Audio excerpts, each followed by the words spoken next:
எல்லாருக்கும் வணக்கம் அக்கா. எல்லாரும் எப்படி இருக்க? சும்மா இருக்கீங்களா? நல்லா இருப்பேன் நம்புதேன். இது பைரி. இரு ஒரு மாசமா உன்னை ஆளையே காங்கல. திடீர்னு இப்ப வந்து எல்லாருக்கும் வணக்கம் அக்கா, ஏத்து விட்டு பொண்ணு யாரு கூட எனக்கான்னு பேசிட்டு இருக்க. என்னதான் ஆச்சு? ஏன் இந்த கேப்னு தானே கேட்கிய? சொல்லுதேன். நமக்கு யூடியூப்ல பொழப்பு போடுறதே இந்த சினிமா ரிவ்யூ வச்சுதான். ஒரு 3 வாரத்துக்கு முன்னாடி திடீர்னு டிவி ரிப்பேர் ஆகி போச்சு. அதுவும் இந்த பைரி படத்தை ஒரு அரைவாசிக்கு மேல பார்த்துருப்பேன். அப்பதான் டிவி ரிப்பேர் ஆகி போச்சு. டிவி ரிப்பேர் ஆனா என்னடே, அதான் மொபைல் இருக்கே, அதுல பாத்துக்கலாம்ல அப்படின்னு நீங்க நினைக்கலாம். பார்த்துருக்கலாம் தான். ஆனா படம் வேற நல்லா இருந்துச்சா? ஏற்கனவே தியேட்டர்ல பார்த்துருக்க வேண்டிய படத்தை சின்ன திரையில பார்த்துருக்கமேங்கிற ஒரு குற்ற உணர்ச்சி வேற. அதான் சின்ன திரையும் விட்டுட்டு மினி திரையில பார்க்கறதுக்கு மனசு ஒப்பல. அதுவும் இல்லாம கையிருப்பு வேற கரைஞ்சிட்டதால டிவியை உடனடியாக ரிப்பேர் பார்க்க முடியல. நேற்று தான் டிவி ரிப்பேர் பார்த்து வீட்டுக்கு கொண்டு வந்துச்சு. வீட்டுக்கு வந்த உடனே முத வேலையா இந்த படம் எதுல கட்டாயிருந்துச்சோ அந்த குறையும் பார்த்து முடிச்சாச்சு. சரி, இப்ப இந்த படம் எப்படி இருக்குன்னு பாத்துருவோமா?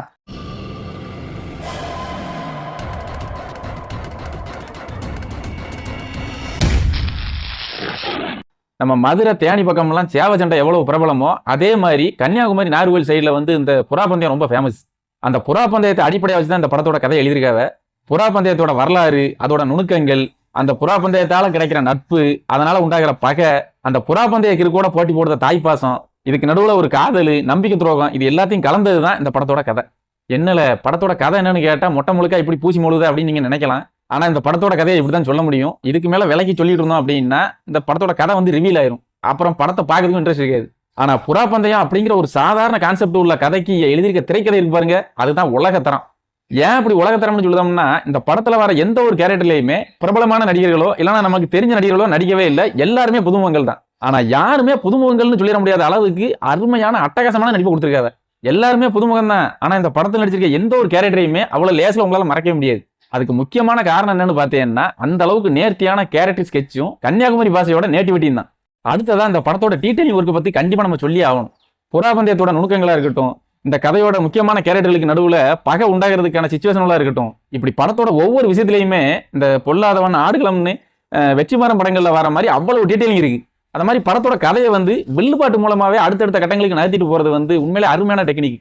அதுவே தமிழ் சினிமாவில் வந்து இதுவரைக்கும் அதிகமாக பயன்படுத்தப்படாத ஒரு உத்தின்னு தான் நான் சொல்லுவேன். அதே மாதிரி இந்த படத்தோட டெக்னிக்கல் க்ரூஸை வந்து நம்ம கண்டிப்பா பாராட்டியே ஆகணும். சினிமோட்டோகிராஃபி, மியூசிக்கு, எடிட்டிங்கு, நம்ம ஸ்டண்ட் கொரியோகிராஃபி, ஆர்ட் டைரக்ஷனு எல்லாருமே நேட்டிவிட்டி மாறாம இந்த கதையை வந்து நம்மளுக்கு சினிமாவா கொடுக்கறதுக்கு 100% உழைச்சிருக்காங்க. ஆனா இது எல்லாத்தையும் விட ஹைலைட்னு இந்த படத்தோட கிளைமேக்ஸ் ட்விஸ்ட்டை தான் நான் சொல்லுவேன். கம்பேர் பண்ணி சொல்லணும்னா, பாகுபலி ஏன் கட்டப்பாவை கொன்னா அப்படின்னு ஒரு ட்விஸ்ட் வச்சானோ பாருங்க, அதுக்கு ஈக்குவலான ஒரு கிளைமேக்ஸ் ட்விஸ்ட் தான் இந்த படத்தோட கிளைமேக்ஸ் ட்விஸ்ட்டும். ஏன்டா கதாநாயகனும் அவன் ஃப்ரெண்டும் உசுறு குசுரான ஜாக்காலிய மாதிரி காமிச்சிட்டு கடைசியில இப்படி ஒரு சம்பவமே நடந்திருக்கு. இதெல்லாம் தெரிஞ்சாலும் கூட அவன் திரும்பி வரமாட்டான் அப்படின்னு காமிக்கல. என்னடா நியாயம் இது அப்படிங்கிற மாதிரி நம்மளை ரொம்ப எதிர்பார்க்க வச்சிட்டானுவா. அதுதான் இந்த படத்தோட அடுத்த பாகம் எப்பண்டா வெளியாகும் அப்படின்னு நம்மளை வெறி கொண்டு வெயிட் பண்ண வச்சிருக்கு. இந்த படத்தோட மைனஸ்ன்னு பார்த்தோம்னா, படத்துல பல கேரக்டர்கள் வந்து ஏகப்பட்ட சீன்களில் ஹை பிச்சில் கத்திட்டு கிடக்காவ. படத்தோட கதை அப்படிப்பட்டதுனாலும் காது சவ்வு கிழியுது இல்ல, அது கொஞ்சம் கடுப்பாக தான் இருக்கு. அது மாதிரி இந்த நாகர்கோவில் பாஷை சரியா புரியாததுக்கு இந்த படம் பிடிக்கிறதுக்கான வாய்ப்புகள் ரொம்ப ரொம்ப கம்மி. ஆனா அந்த ஸ்லாங் நம்மளுக்கு பழகிறதுக்கு கொஞ்சம் டைம் எடுத்தாலும் அப்புறமா கதை வந்து ஒரு மாயாஜாலம் மாதிரி இந்த படத்துக்குள்ள நம்மளை இழுத்துருது. அது மாதிரி இந்த படத்துல வந்து ஒரு லவ் பர்சன் வருது, அதை அப்படியே தூரம் எடுத்துட்டாலும் கூட இந்த கதைக்கு எதுவும் பெருசா பங்கு வந்துருமா அப்படிங்கிற மாதிரி எனக்கு தோணல. அது மாதிரி இந்த படத்துல இன்னொரு முக்கியமான மைனஸா எனக்கு தோணுன விஷயம் என்னன்னா, முக்கியமான கேரக்டர்ல கொஞ்சம் பிரபலமான நடிகர்களை போட்டுக்கலாம். அதுக்காண்டி அந்த கேரக்டர்ல நடிச்சிருக்க ஆளுவெல்லாம் நல்லா நடிக்கல அப்படின்னு அர்த்தம் கிடையாது.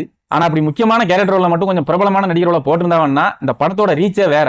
இது என்னோட தனிப்பட்ட கருத்து, அவ்வளவுதான். ஆனா ஒரு வகையில பார்த்தோம்னா அப்படி பிரபலமான நடிகர்கள் யாராவது நடிச்சிருந்தாவன்னு வைங்களேன், அதுகிட்ட இருந்து இந்த அளவுக்கு நேட்டிவிட்டி கிடைச்சிருக்குமா அப்படிங்கிறது வந்து டவுட் தான். உண்மையை சொல்லணும்னா ஒரு சாதாரண கதையை த்ரில்லர் படம் மாதிரி கொடுத்துருக்காங்க. அதுவும் சின்ன பட்ஜெட்ல முழுக்க புதுமுகங்களை வச்சு இப்படி ஒரு படம் அப்படிங்கிறது மிகப்பெரிய ஆச்சரியம் தான். நம்ம தமிழ் சினிமாவில் இப்போம்னா நல்ல படங்களே வர்றதில்லப்பா அப்படின்னு புலம்பி தள்ளுறதை விட்டுட்டு இந்த மாதிரி படங்கள் வரச்சுல பெரிய அளவில் ஆதரவு கொடுக்கணும். அப்பந்தான் தமிழ் சினிமாவில் உண்மையிலேயே ஃபியூச்சர்ல நல்ல படங்களா வரும். இல்லைன்னா காலத்துக்கும் நமக்கு ரீரிலீஸ் படங்கள் தான் கதி நடக்கணும். அதுவேளை பார்த்தே சுய இன்பம் அடைஞ்சிட வேண்டியதான். படத்துல வன்முறை கொஞ்சம் ஜாஸ்தி தான், அதனால குடும்பத்தோட பார்க்க வேண்டாம். அமேசான் பிரைம் வீடியோவில் இந்த படம் அவைலபிளா இருக்கு, கண்டிப்பா பாருங்க, உங்களுக்கு பிடிக்கும். இந்த படத்துக்கு நம்ம சேனல்ல கொடுக்கக்கூடிய ரேட்டிங் எவ்வளோன்னு பார்த்தீங்கன்னா 10க்கு ஒரு 7.5 மார்க் தாராளமா கொடுக்கலாம். அதுக்கு ஒருத்தான படம் தான் இது. சரி, அவ்வளவுதான். இந்த வீடியோ உங்களுக்கு பிடிச்சிருந்துச்சுன்னா ஒரு லைக், கமெண்ட், ஷேர் பண்ணி சப்போர்ட் பண்ணுங்க. இது வரைக்கும் சப்ஸ்கிரைப் பண்ணாத மட்டும் நம்ம கரிமொழி சேனலுக்கு ஒரு சப்ஸ்கிரைப் பண்ணி விட்டுருங்க. மறுபடியும் இன்னொரு வீடியோல பார்ப்போம். நன்றி, வணக்கம். ஒரு சிறிய புறாவுக்கு போரா பெரிய அக்க போராக அல்லவா இருக்கின்றது.